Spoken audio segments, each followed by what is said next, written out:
What is this? Just a few favorites from my collection. Rescued and stored here just before I went off-world. Take a look, if you like. I'm curious to hear your impressions. My friend is dead. Beta and Gaia are gone, and you want me to look at old paintings? Don't be so quick to dismiss the comfort we can find in art, or the insight we might gain.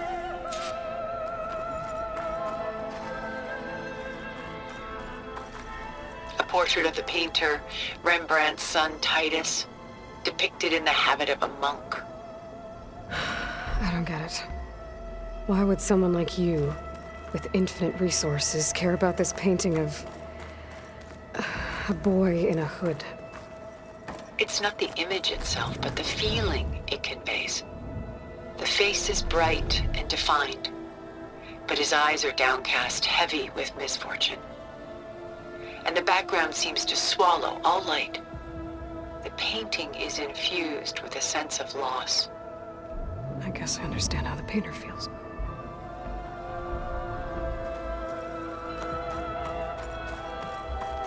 Rembrandt's The Night Watch, by far the most famous painting my homeland ever produced.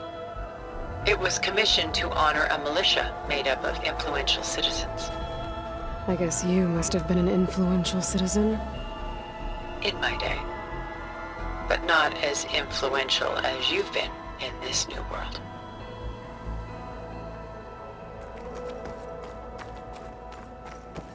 This is Rembrandt painting Jeremiah, a man in mourning.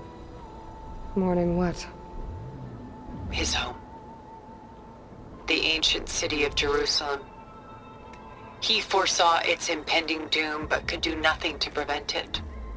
So instead, he saved its treasures from destruction, just as I saved these works. You could say we're kindred spirits. Selene and Endymion. She's the goddess of the moon, whereas he's a simple shepherd. Beside her is the god of love, Cupid. So she's sneaking up on him? More like visiting him in secret. The torch that Cupid bears represents Selene's undying infatuation with him. Though the two must remain apart, her love will forever burn.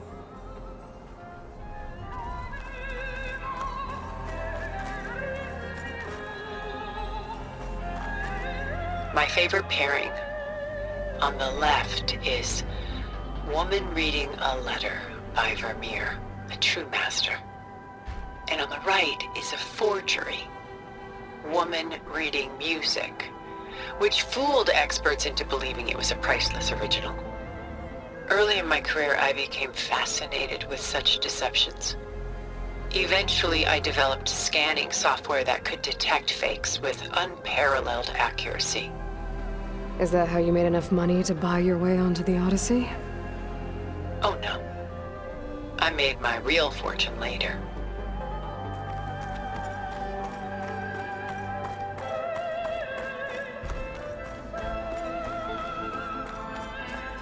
The Gust by Willem van de Velde, the most famous of his many maritime paintings.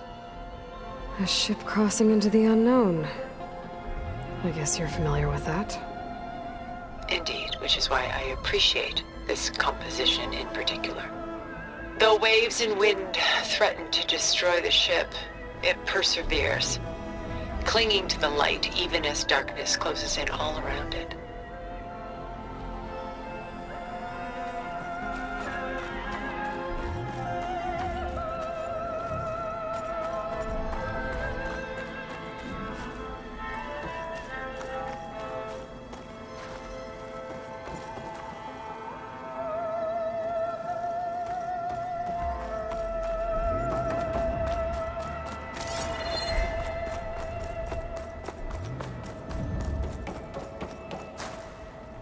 Stunning, isn't it? Paintings weren't the only masterpieces of my people's golden age. This is Van Vianen's Litterature, molded from a single sheet of silver. What was it for? How like Elizabeth you are. Function over form. Its practical purpose was less important than its meaning. Von Vianen created it in honor of his late brother, who himself was a famous silversmith. A memorial. Yes. Such beauty from sorrow. A lot of weight on his shoulders. I know the feeling. She's pulling out her own hair. Out of madness? Done so soon? I've got more important things to worry about. We both do. There is much we are trying to save.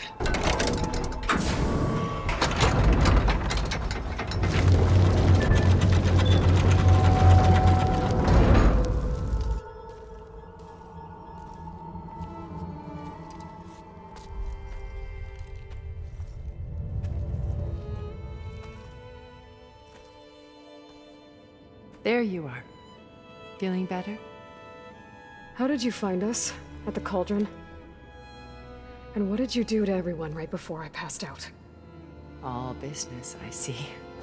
Well, suffice it to say we were keeping a very close eye on Hephaestus, knowing we would need it at some point.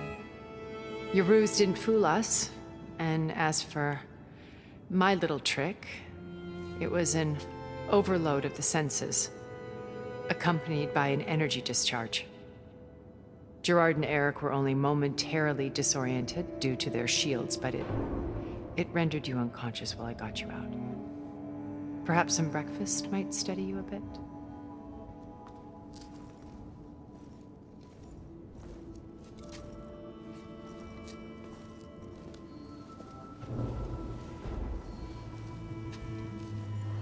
This was your house. The one you recreated for Beta, in the data channel you shared. How perceptive of you. Please, this way. After everything your people have done, you think I'm just gonna sit down and have a chat with you? They're not my people. They never were, and especially not now. You shot off into space with them, and lived with them for 1,000 years before coming back. So what made you suddenly turn on them? Quite simply, this. My old focus. You repaired it? But that means you've seen. Incredible things. What you've accomplished in 2 decades of life.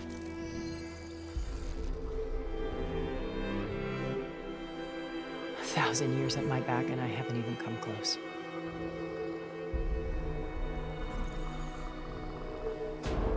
I'm sorry if I invaded your privacy, but I had to. In order to understand. To be enlightened. You truly are Elizabeth's blood. With her drive, her sense of mission, her integrity. Watching all this shamed me for the company that I've kept. Having seen it, all I want is to help you. Even if it means stopping your friends? Especially so. Please, sit down.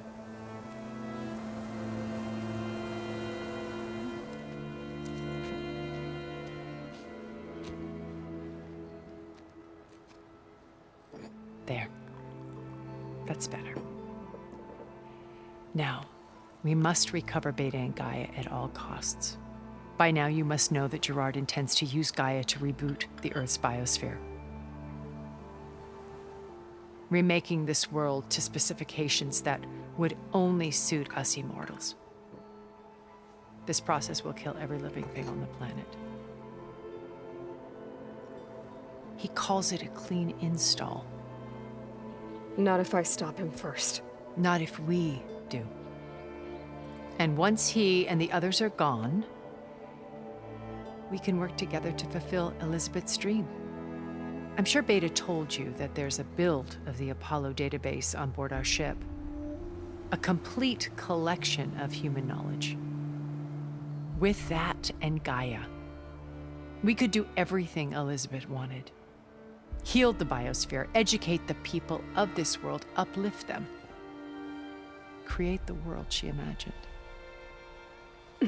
Let's not get ahead of ourselves. From what I've seen, your friends are invincible. I do wish you would stop calling them my friends. And they're not invincible. In fact, a friend of yours has found a way to defeat them. Silence. Oh, he's been a busy bee, building an army powerful enough to crash through Gerard's precious base. Yeah. Regala and her rebels. Even now, she's preparing a final march on the Tenakth capital.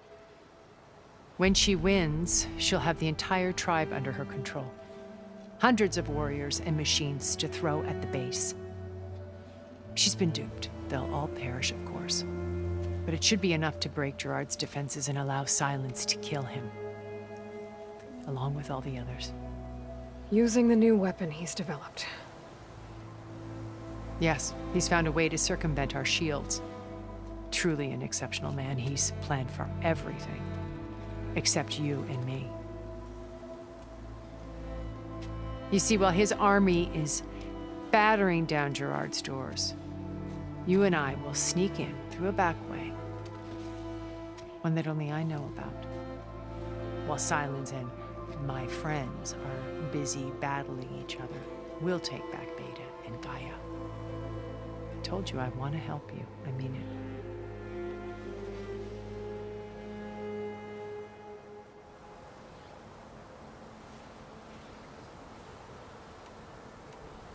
My old focus. How did you find it, let alone repair it? When we encountered you at the Hades Proving Lab, Gerard saw you as a redundancy. I knew better. You were a revelation. After your dramatic escape, bravo, by the way. Gerard and Eric assumed you were dead and gave up the hunt. I wasn't so sure. When the others were busy, I returned to the lab and searched for any trace of you. That's when I found this little treasure. Not easy to repair, but certainly worth the effort. As I watched your life unfold, you were like a splash of color on a worn canvas. What Liz was, and more. Did you show it to the others? Of course not. It was your actions that inspired me to defy them. It's worth noting that if I hadn't found it and watched its contents, I wouldn't have known to save you at the cauldron. You'd be dead. So I should be grateful? If you like.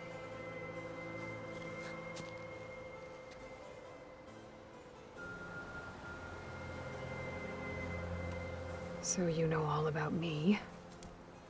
What about you? What would you like to know? Well, start with your life on Earth. When I was 8, terrorists flooded my home city. Thousands drowned, my parents included. I was one of the few who survived. My guardian sent me to boarding school.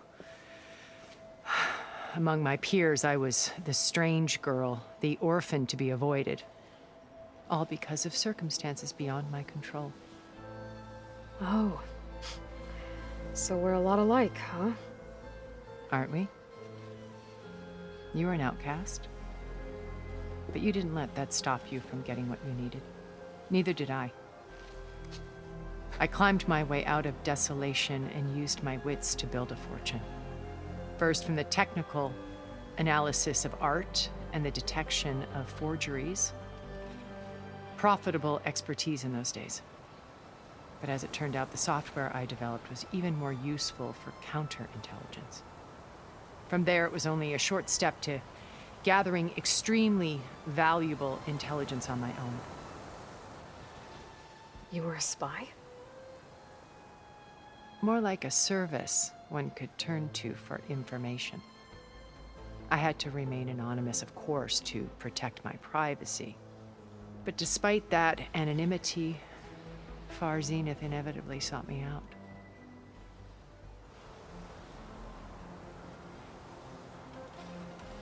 What happened when Far Zenith approached you? They painted an irresistible vision of humanity's future. One where we need not fear illness or death, where we explored the furthest reaches of the stars and thrived. It was only later that I realized that they only intended to bequeath this future to the rich and powerful. By the time I finally figured it out, the walls were closing in, Pharaoh's machines were devouring the Earth. So I accepted Far Zenith's invitation to a berth on the Odyssey. I wanted Liz to come, but she had nobler plans, as you well know.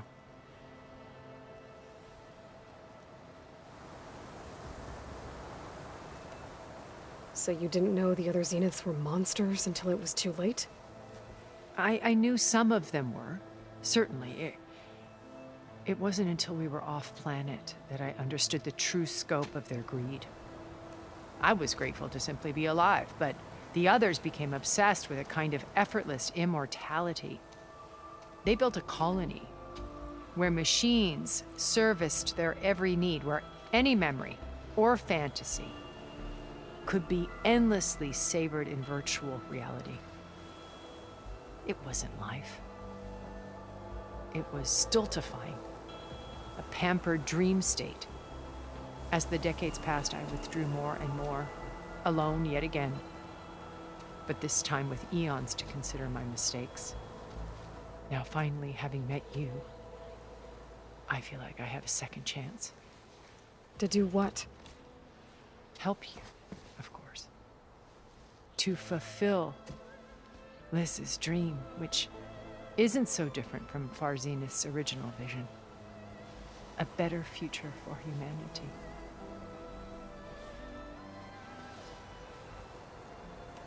You said Beta is not in urgent danger, so what are the Zeniths doing to her? Putting her to work. Merging Hephaestus with Gaia. A difficult, time-consuming task, as I'm sure you know. They will compel her if need be. But her life is not in danger. She's the only one who can do it. Because you people made her to be nothing but a tool. Gerard's idea, not mine. They always viewed me with suspicion when I attempted any form of kindness towards her. That's why I created the data channel. A virtual place where we could speak in peace. So this channel you shared with Beta, none of the other Zeniths ever found out about it. Gerard believes he's the most cunning of all of us. Even after 1,000 years, he still can't imagine that I would outwit him. The channel allowed me to interact with Beta away from their mistrustful eyes. It offered us a chance to be ourselves. Until you cut off all contact. Yes, though it pained me. I was worried that our meetings would do her more harm than good. Well, she felt like you tossed her aside. I was afraid the others would find out and punish her. She may not have had the comforts of friendship anymore, but at least I ensured she was safe. I know it seems harsh, but you must believe that her well-being has always been paramount to me. Why did you make the data channel look like this place? I built this house as a shelter to weather any storm. A safe place. Not just for me, but for the art stored below. Cultural artifacts of incalculable value. Truly some of the greatest achievements of human civilization. And you wanted Beta to see them? Yes. Her upbringing was so cold and technical. I thought if she could experience Vermeer and Rembrandt, it would bring something else into her life. A heritage every bit as valuable as the scientific and technical data being drummed into her. I'm sorry I had to cut off contact, but I'll never regret sharing this house with her. She needed its shelter even more than I did. Beta told me your colony was destroyed. That you came back to Earth because you had nowhere else to go. It's true. After we reached our destination, a planet in the Sirius star system, we spent decades building a new home. The physical constraints of Earth, the boundaries of mortality, gone. think of what we could have done with it. It might have been a utopia. Instead, we stagnated, absorbed in effortless comforts and virtual realities. It took a cataclysm to finally yank us out of our stupor. What happened? A massive geological event. We knew of instabilities in the planet core, but we underestimated them. By the time the collapse was upon us, it was too late to stop it. Only a few of us made it to the ship in time.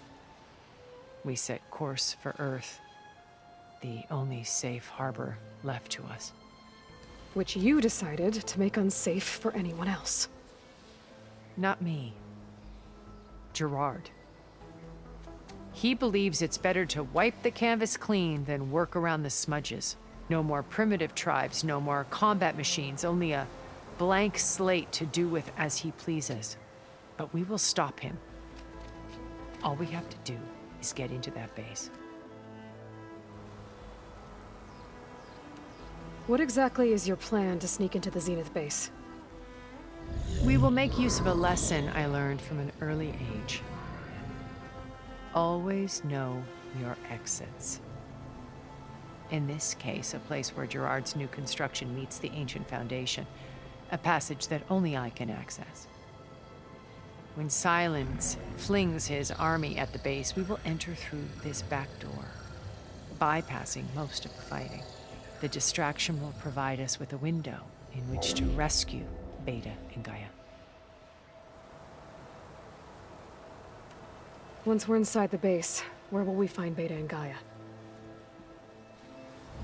Here in the command center. By then, Gaia will have been reunited with all of its subordinate functions, including Hephaestus. What about the alpha build of Apollo on your ship? A simple matter of recovery once the others have been dealt with. With that in hand, we'll have everything we need to make this world as it should be.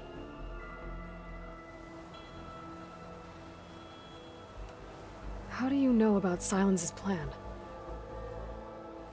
He isn't the only one adept at spyware. You hacked his focus? No, he's too careful for that. But his subordinates? Not so much. He gave additional focuses to the tribals he branded the Sons of Prometheus. The ones working with Regalla. By tapping their focuses, I learned about most of his dealings.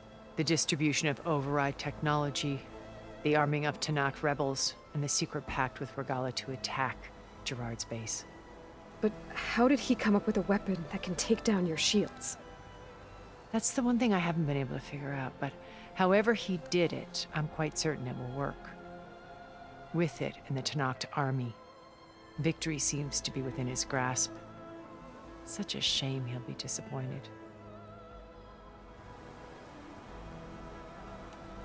Regalla's only interested in killing Hekarro and waging war on the Karja. What does she have to gain by attacking Zeniths? It's the price she must pay for her war. Without the ability to override machines, her little rebellion would have languished in the desert. So she trades with the Sons of Prometheus. Machines to help her overthrow Hekarro. In exchange for an assault on the base.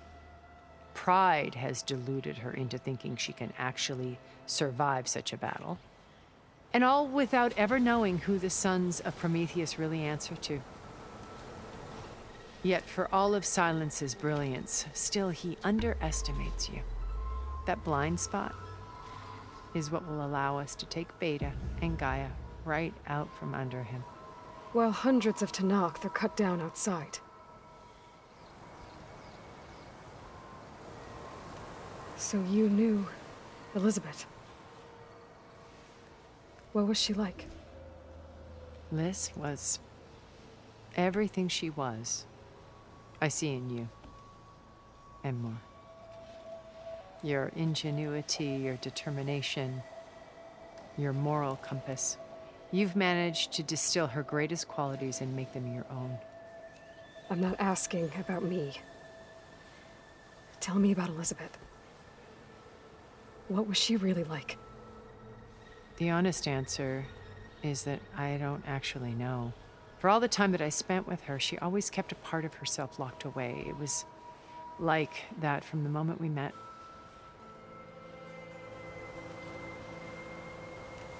So when you met Elizabeth, she was what?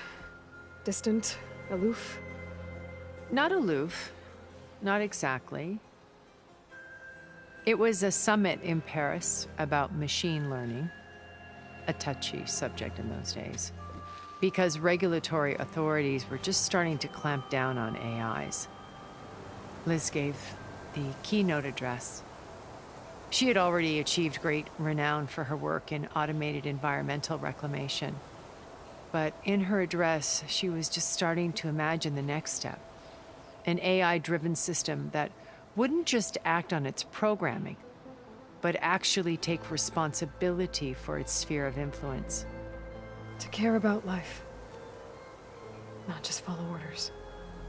Revolutionary stuff. I was fascinated. And I wanted to meet her for a long time. I watched her after her talk. She had spoken with such moral authority, such empathy. But after that, she retreated. I could tell she felt uncomfortable with all of her admirers. It was as if giving the talk had cost her something. I didn't want to be a pest, so I planned my approach carefully. So how did you finally approach Elizabeth after her talk? I picked the right moment. The morning of the next day, right as she came back to the conference, she had just had her coffee. She was fresh, rested. It was like she had braced herself for the onslaught of colleagues. I asked if I could walk with her, then put forth a question about her talk that I thought was intelligent. Her answer made me realize it wasn't, but she was very welcoming. Almost as if we were previously acquainted. It was only halfway through the conversation that I realized she knew exactly who I was. It was quite a shock to me.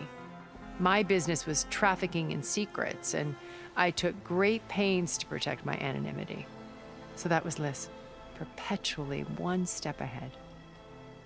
I came to view our meeting as a metaphor for our friendship.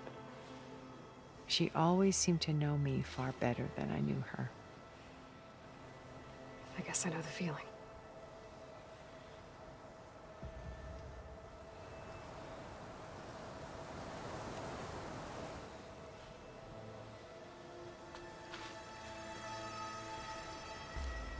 First Varl. Now Hikaru and the Tenakth. Your plan would wipe out an entire tribe. There has to be another way. We are in an admittedly desperate situation, but I assure you there isn't. Remember Zero Dawn. Elizabeth's sacrifice. Sometimes many have to die for a new world to grow. If it looks impossible, look deeper. Wait. The data channel. It still exists, doesn't it? I need you to open it. Let me talk to Beta. Impossible. We might be detected. It's worth the risk. There is another way, one where the Tenakth survive. But we won't. If the others... If you want to help, open it.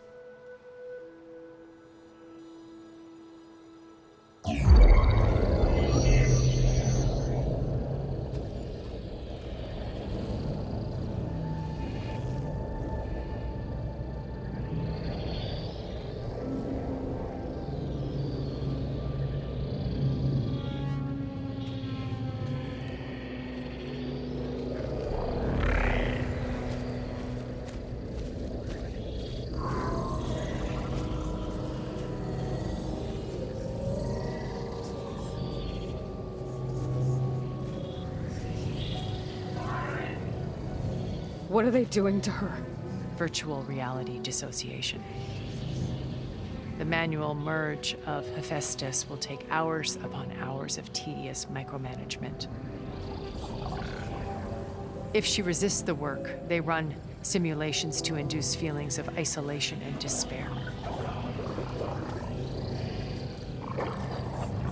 Beta, can you hear me?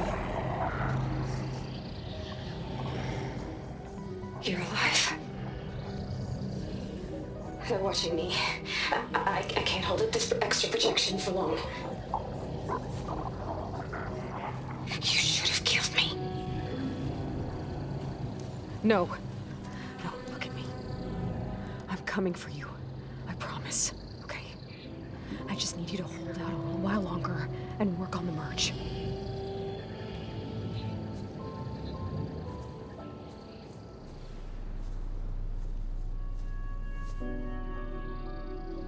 Then I think it can be done. I'll contact again when it's time. Can you hold on? As long as I know you're coming for me, I can endure anything.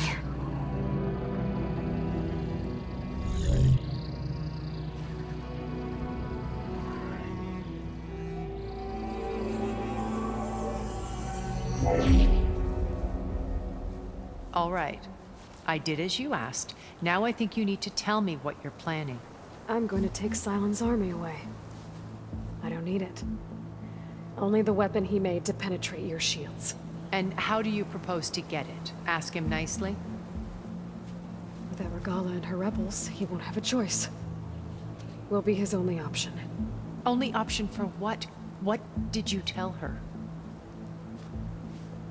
That is between me and my sister. Will be Silent's only option for crashing that base. I'll tell you the rest later. But first, there are a couple of things I have to do. Oh. And what are those? Lay my friend to rest. And then I'm going to use the override that Beta gave me at Gemini to put an end to Regala's rebellion. From the air. Wait. Since you insist on doing things your way, I know of something that will truly help you make a grand entrance with the Tenat. The ancient Horus Titans still possess electromagnetic energy cells as part of their arsenal. Drop one of those on Regala's army and they'll receive quite a surprise.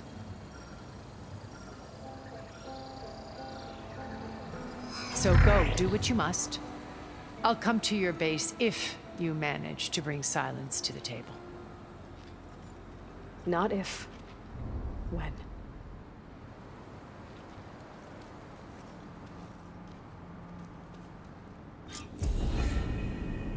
Erend, are you there? Aloy! Aloy, is that really you? Yeah, it's me. Where's everyone else? We're all... We're back at base. What happened? It might be easier to explain in person. I'll try to join you there when I can. Okay. We'll wait here for you. It's good to hear your voice, Aloy.